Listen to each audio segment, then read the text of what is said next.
Hey, welcome back to the Coffee Chat with Chan. I'm Chan, your go-to journalist and news anchor, here to recap this week's top stories. This week, I'm talking about the cleanup efforts after Hurricane Helene left much of the southern East Coast decimated. Plus, a major update in the Menendez brothers case, and more victims are coming forward with allegations against P. Diddy.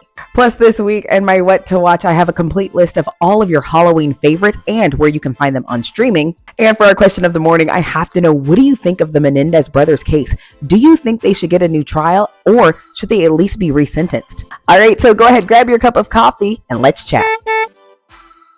So this week, longshoremen from about 36 ports across the country, we're talking from Boston all the way down to Houston, went on strike. Now, luckily, that strike has now ended. So they came to an agreement between their union and their companies as well. So they are back at work as of Friday. But a lot of people were really worried that this strike, if it had gone on for quite a bit of time, could have increased the price of a lot of our goods. For whatever reason, people were really concerned about toilet paper and paper towels when they really should have been concerned with more of our imports like beer, wine, and even stuff like fruit and vegetables.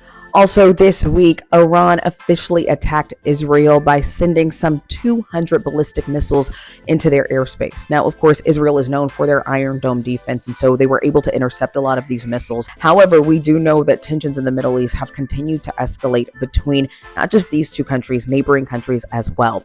At this time, Israel has told some of the border towns there in Lebanon to evacuate as they prepare another offensive. The U.S. is still vowing to back Israel, and as a matter of fact, when Iran attacked Israel with those ballistic missiles, the U.S. was one of the first people who were notified, and as a matter of fact, helped Israel with their defense. Now, y'all know we have to talk about P. Diddy because Lord have mercy. So just this week, he was hit with 120 more allegations of sexual assault and abuse. Now, this all comes from a Texas-based attorney who says that he solely is representing more than 100 alleged victims. So as the days keep going on and on, more victims do keep coming forward and more allegations keep coming forward.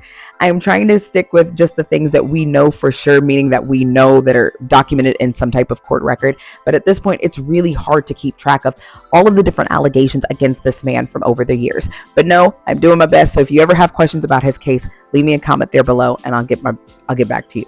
Speaking of P. Diddy, though, of course, his ex, Kim Porter, had an unofficial biography or memoir that was put out on Amazon. Well, Amazon has since taken that book down. So it was written under a pseudonym by a man who calls himself an investigative reporter, but he's really not.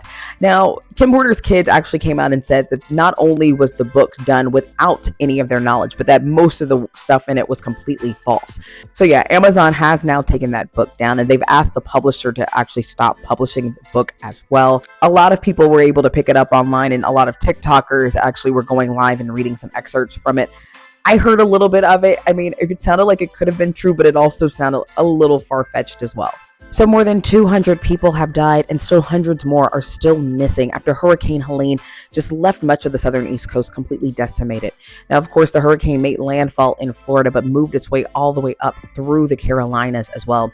President Biden actually just recently visited much of the area, including Georgia and Florida. Former President Donald Trump also visited Georgia as well. President Biden has vowed to send 1,000 active duty troops to help with the cleanup efforts and help make sure that supplies get to the people who need them the most. Of course, the National Guard for several states have been enacted. North Carolina is probably the area that is the most hardly hit right now. Several of their roads are still closed and will be for the foreseeable future. As a matter of fact, their governor says that it will probably cost in the billions of dollars to completely restore everything.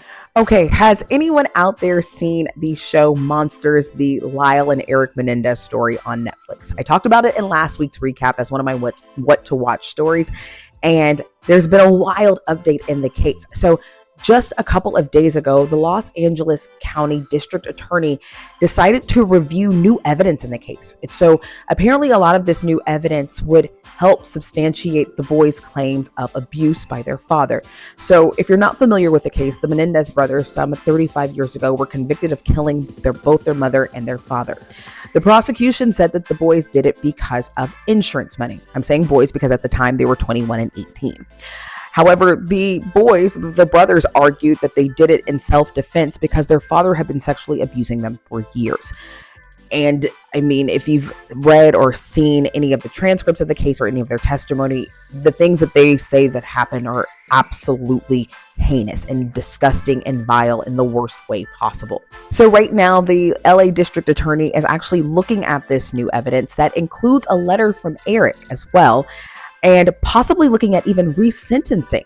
Of course, a lot of people on social media are talking about this one because Kim Kardashian is also involved in this case and has been a big advocate for the two men and has even been seen visiting them recently. There's already a hearing date set for later in November, so we can have an update on this case before the Christmas holidays. So that actually brings me to my question of the morning. I want to know, what do you think of the Menendez brothers case? Do you believe the brothers and their allegations that their father had been sexually abusing them for years? Or do you believe the original prosecution who said that they just did this for insurance money? Let me know what you think in the comment section, and especially let me know whether or not you think they deserve a new trial or even if they deserve to be resentenced. So that brings me to this week's What to Watch list over on Netflix. Nobody Wants This. It's an amazing series starring Kristen Bell and Adam Brody. They are so funny, so cute, and have such great charisma on screen together. I absolutely loved it. It's kind of a rom-com, but not in an overly cheesy way, but it's a really good one. She plays a podcaster that has a whole podcast kind of about her sexual exploits and her relationships,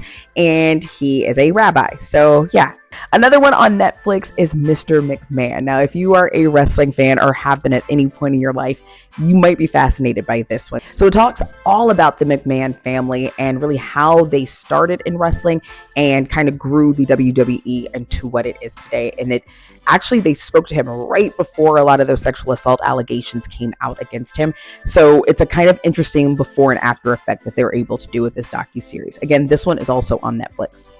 And I might be a little late on this one, but over on Peacock, I watched The Fall Guy starring Emily Blunt and Ryan Gosling. Super cute movie.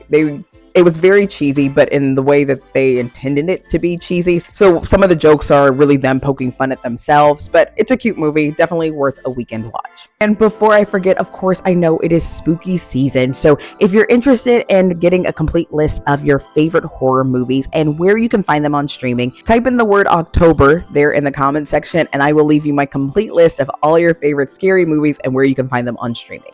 All right, that's all for this week's Coffee Chat with Chan. Thanks so much for chatting with me this morning. Before you go, hit that like and subscribe button so you don't miss any of these weekly Coffee Chat updates. Stay caffeinated, stay curious.